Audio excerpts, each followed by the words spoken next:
where you know you're with the right company at the right time when you can attract an individual like this. And that is our new Senior Vice President of Product Development, Research and Development. I'm going to get that right one day. I just call him the man. Help me welcome Dr. Brian Dixon.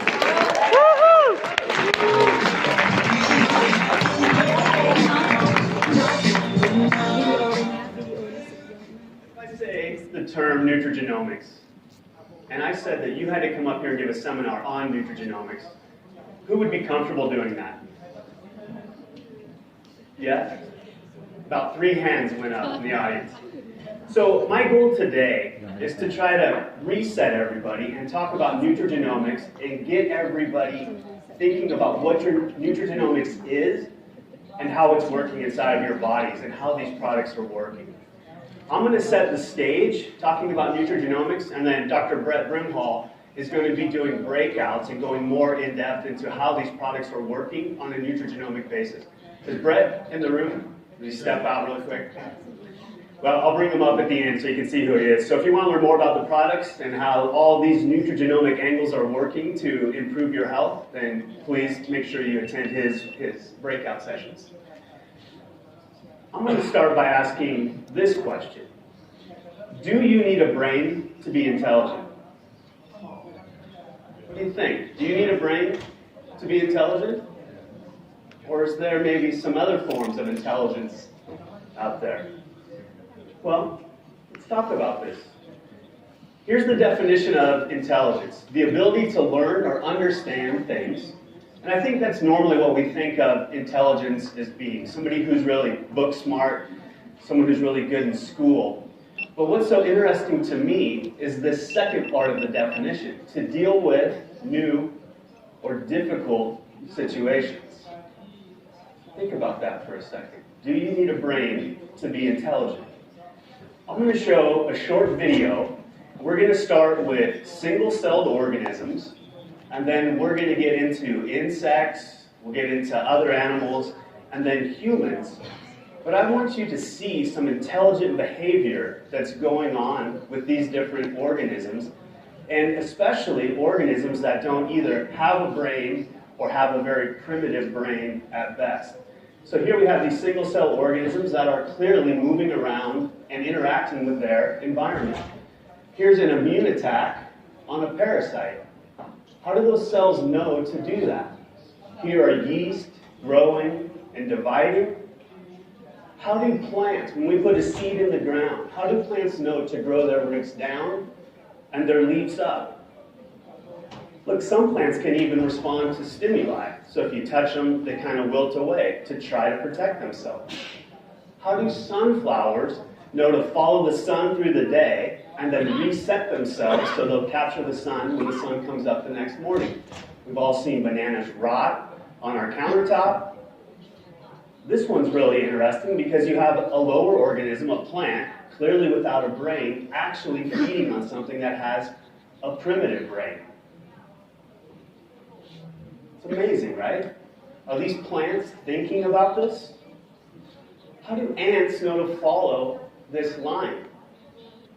These ants are actually farming leaves to grow a fungus to feed the entire colony. How do they know how to do this?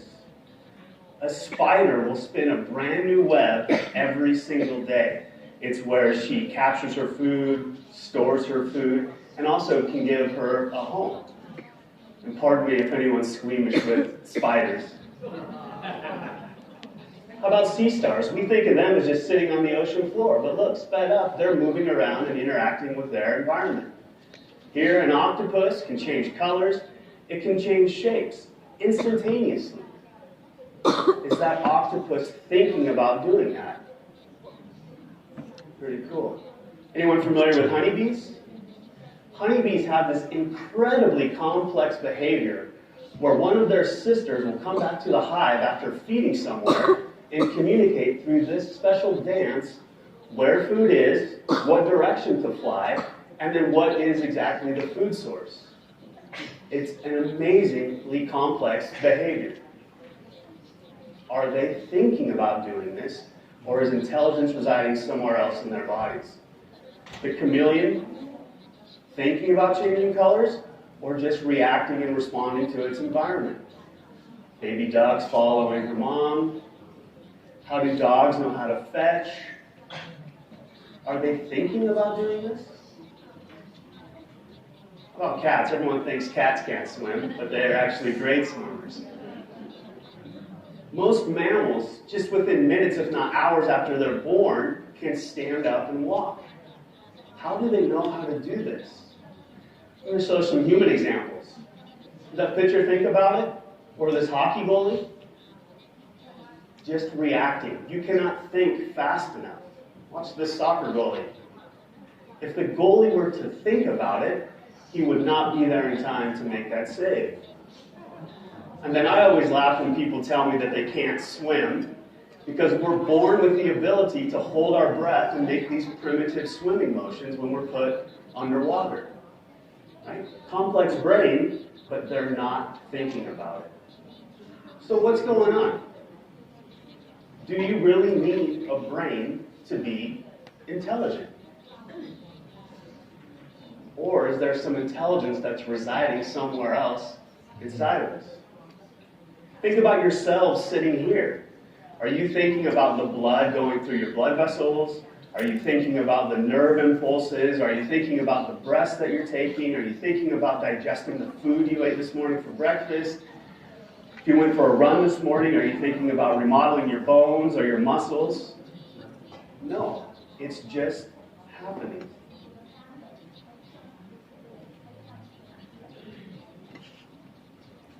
I'm going to show you another example, and if anyone's squeamish, I apologize in advance. So I'm going to show you another little video of a woman who had cut her finger in the kitchen, and then she documented every day the healing process that was going on. So again, forgive me if you're squeamish.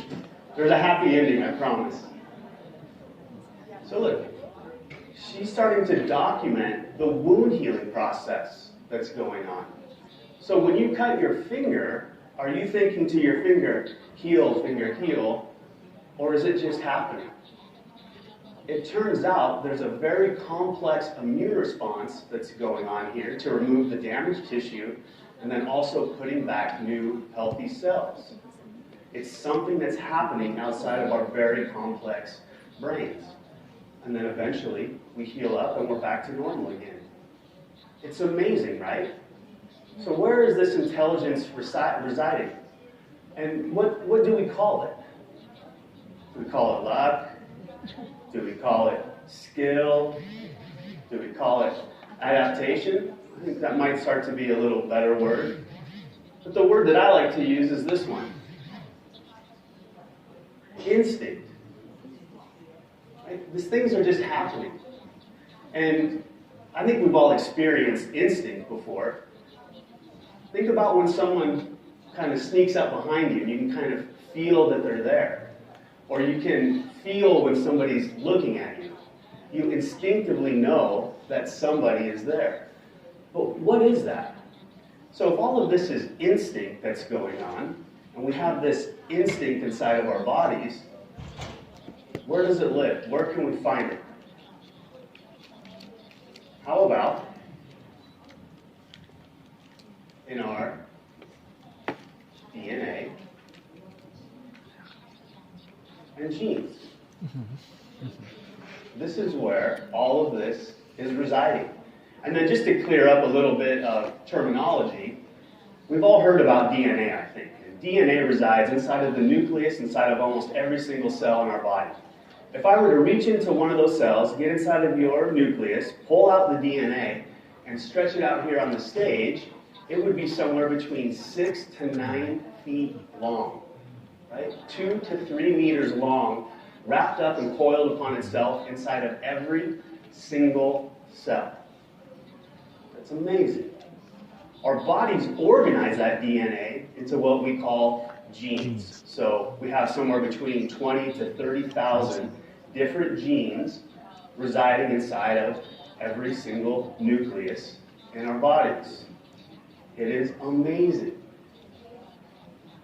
Let me ask a question. Would you consider DNA to be active, moving around, doing stuff, or is it passive and just sitting there? How many people say active? How many people say passive? I actually say it's a passive molecule. It's really just sitting there. Okay? So here is an example that I like to use when it comes to talking about your DNA.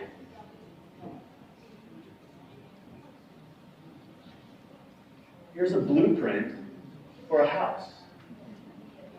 There is a ton of information on this piece of paper. But can that blueprint build the house itself? No. That paper can't swing a hammer, right, or drive screws.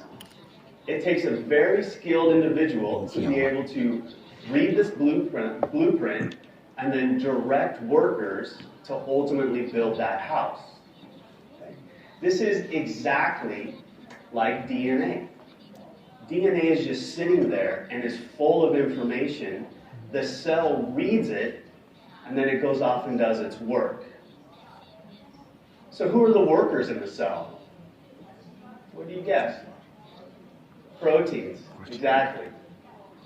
Proteins, or enzymes is another way to refer to them. And they're really the little machines inside of our cells that are doing the work that our cells need.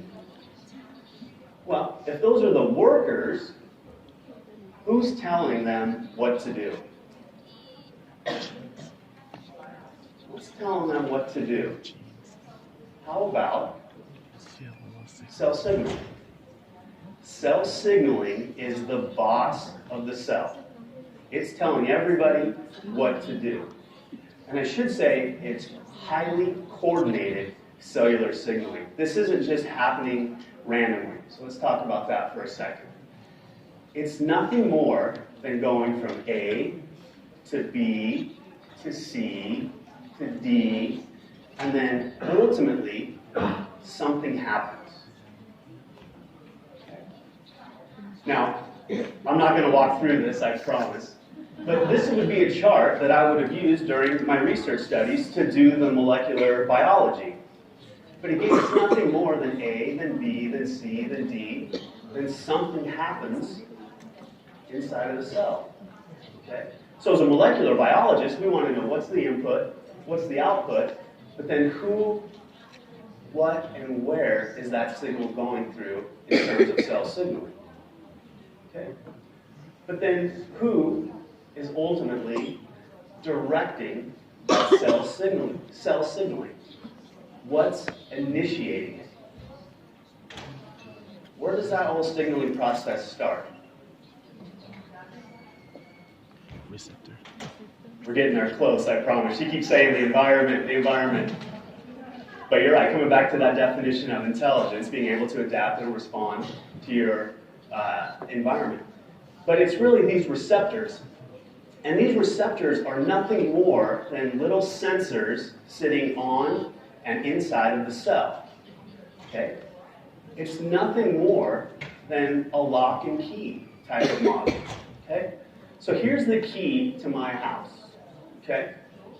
Will this key open the door to your house? No, right? This is exactly how receptors are working. So this is like a signaling molecule that will bind to a receptor, literally unlock and activate it, and then you start that cascade of events. Okay? The very simple way I like to think about it is like a chain of dominoes.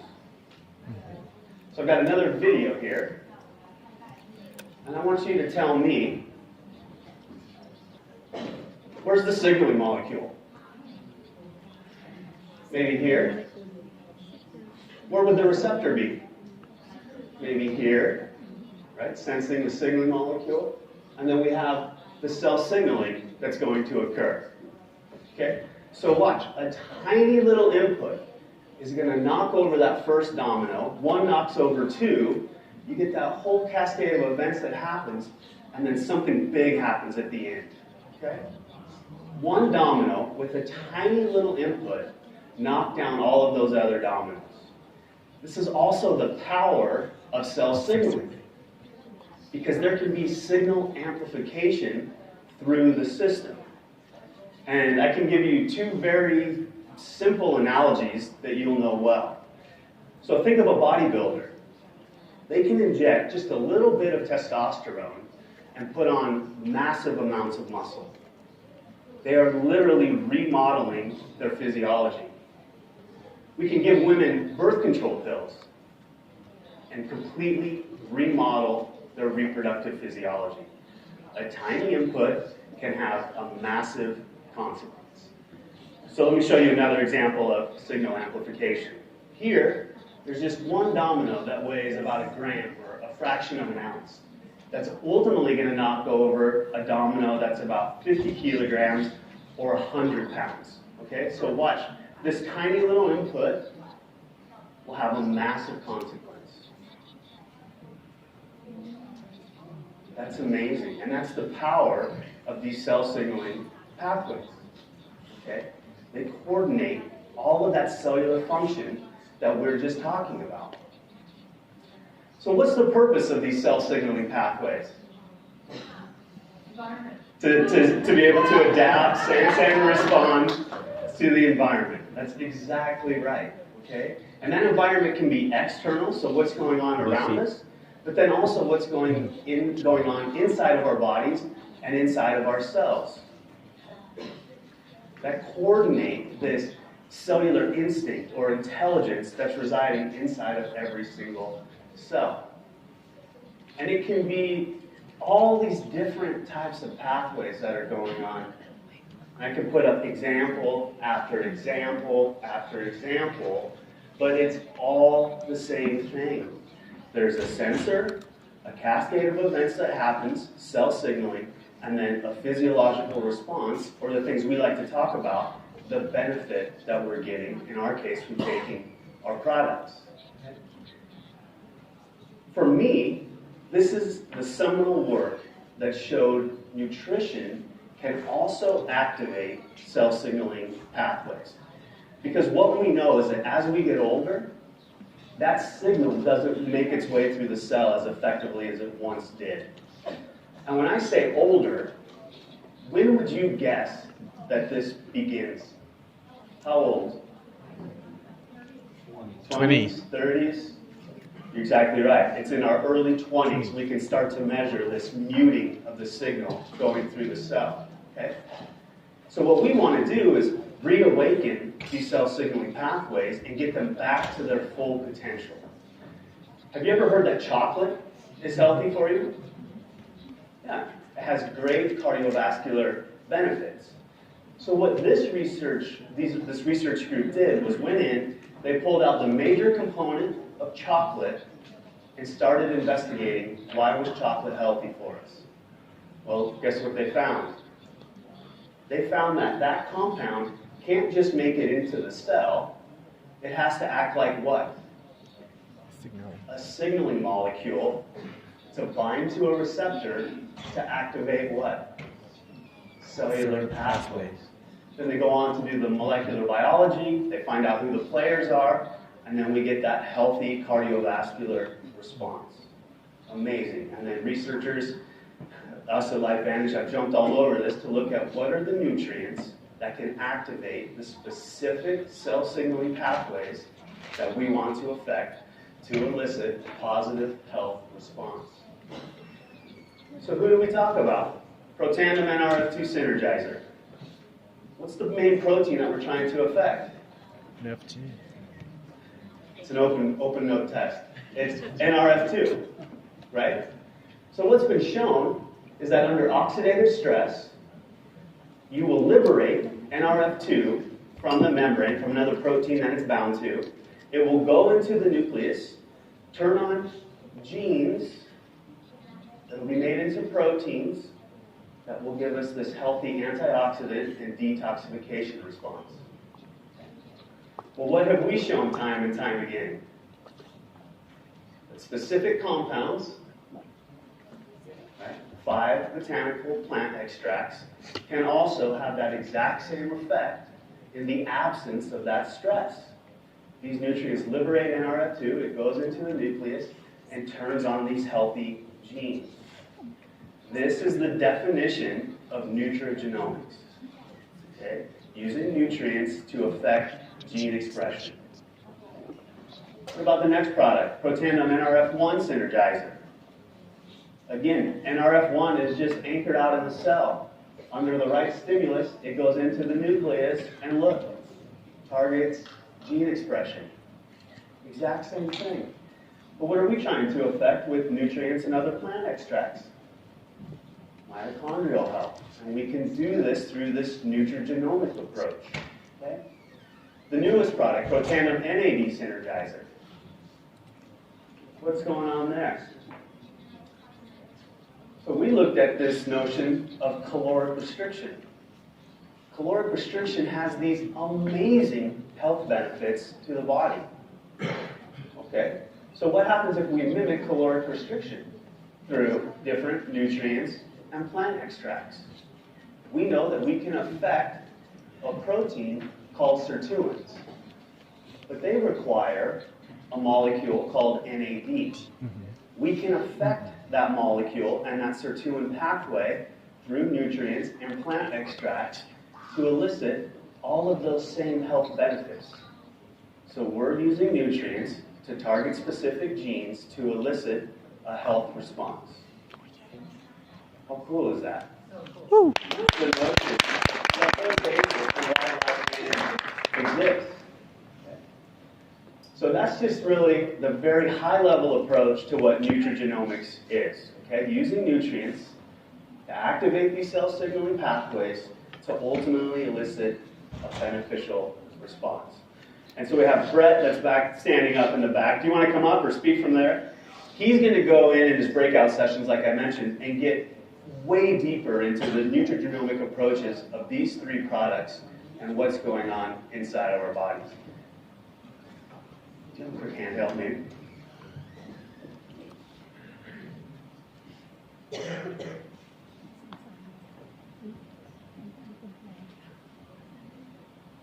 All right.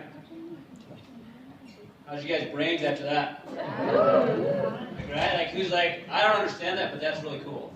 Okay. Right, thank you. Like, I love listening to you. Like, it's just that's a super complex subject. I just looking at what that is. But I got thinking last night as I was going through your slides and looking at this. Like, you ever realize like how spoiled we are?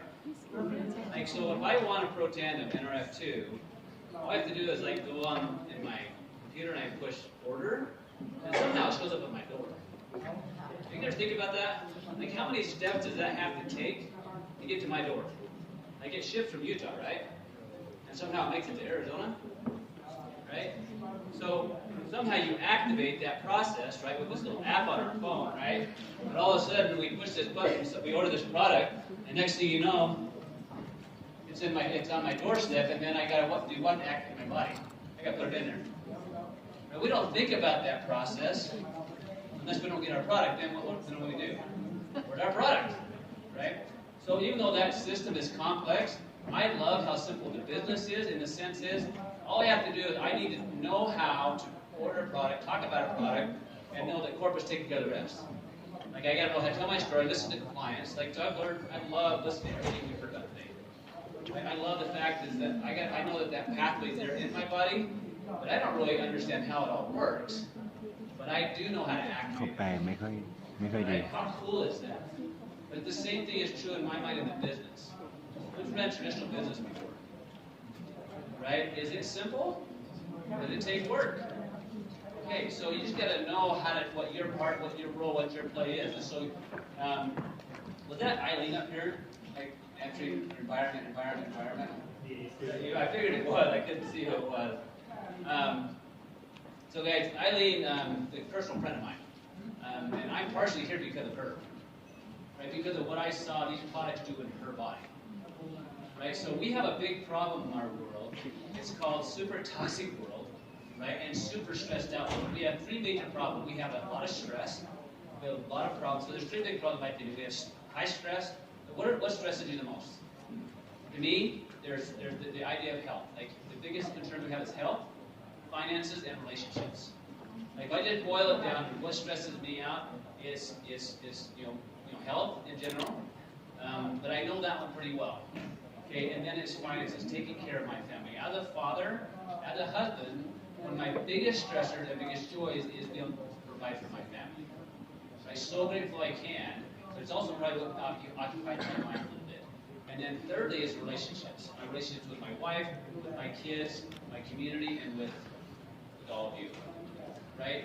So what we have in my advantage in my mind is an opportunity to affect all three of those.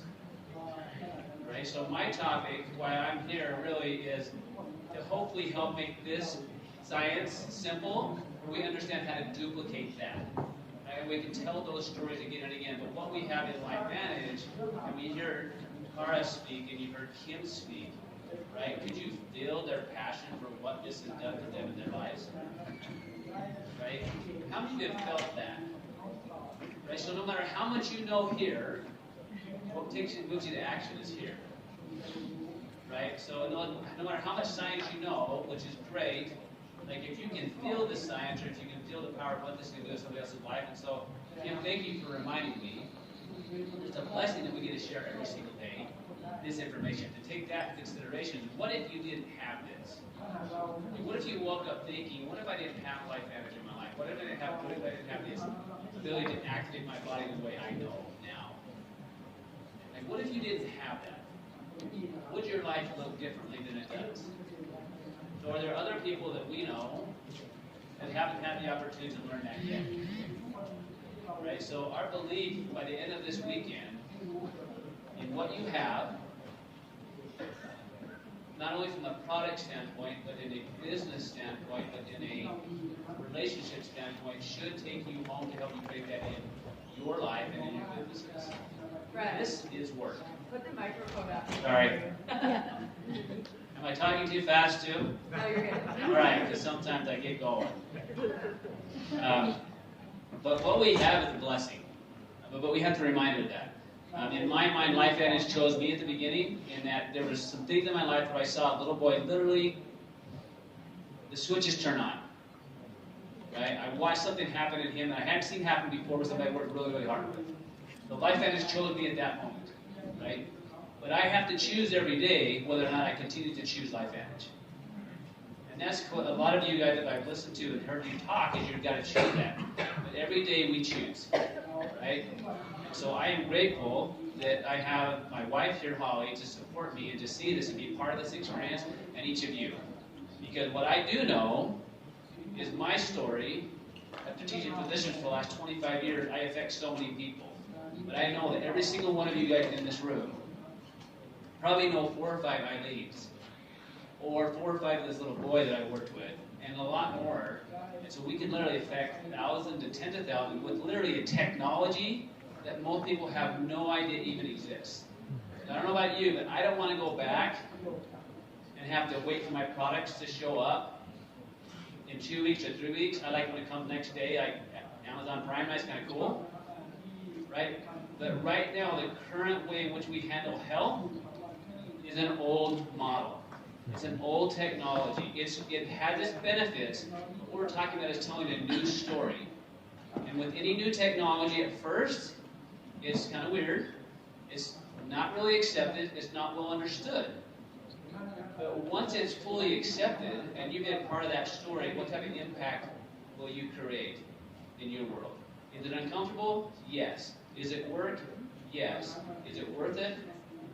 You have to answer that. So I'm going to be a part of this here. I'll do my best to make that science simple. But bottom line, with all the duplication stuff you see that corporate's creating for us and we're trying to create as a group and a team, all we have to do is say, hey, watch this. I may not understand why it worked, but I know that domino thing was pretty cool. That makes sense. Right? And so, but yeah, I commend you for being here. I know it's a lot of work to be where you are. I know it's a sacrifice. And I encourage you to, those of you who don't have your spouse here or your significant other, because they're kind of sitting on that fence a little bit and not sure. Do better than I did in explaining why you want to do it and what you're feeling. Right? But share those stories that you're hearing. Share what you feel. Right? Because that's going to matter. So, thank you for being here. Thank you for doing the work to be here. I look at you guys. You guys recognize that your minimum of $20,000 volume every month to this company. So add that up. Add up how much that is. What you guys are doing is a giant deal. The impact you're having is giant. So just be present, be here, jot down a lot of notes, but take home specific action steps, and let's go get this thing done.